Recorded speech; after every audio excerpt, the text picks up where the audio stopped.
In today's video, I am going to teach you how to do a two-way sync in Airtable. For this workflow, we will set up two zaps in Zapier, so that changes in one Airtable table can update the other, and vice versa. Start by going to your Zapier homepage. Click Create, then choose Zaps to open the Zap editor. In the Trigger step, click Select the event that starts your Zap, then choose Airtable as the app. For the event, choose New or Updated Record and continue. This trigger is what detects a change in your first table.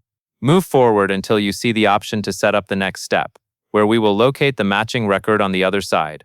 Add another Airtable step, and choose the Find Record event. Use the search field and type to narrow it down until you can select Find Record.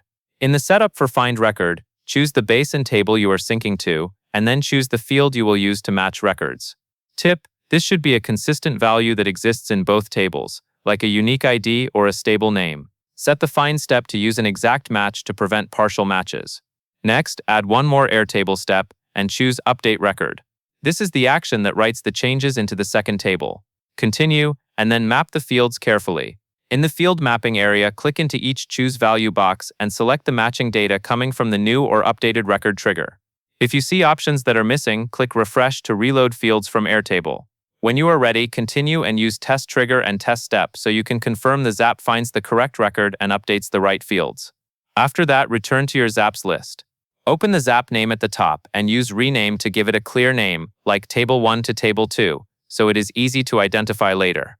Now create the second Zap. Click Create, choose Zap, then again select Airtable as the trigger app with new or updated record.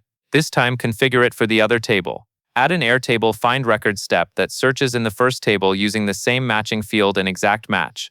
Then add Airtable Update Record and map the fields back in the opposite direction. Continue through each screen, refresh fields if needed, and test the steps. Finally, go back to Airtable and review both tables to confirm updates flow in both directions. And that is all there is to it.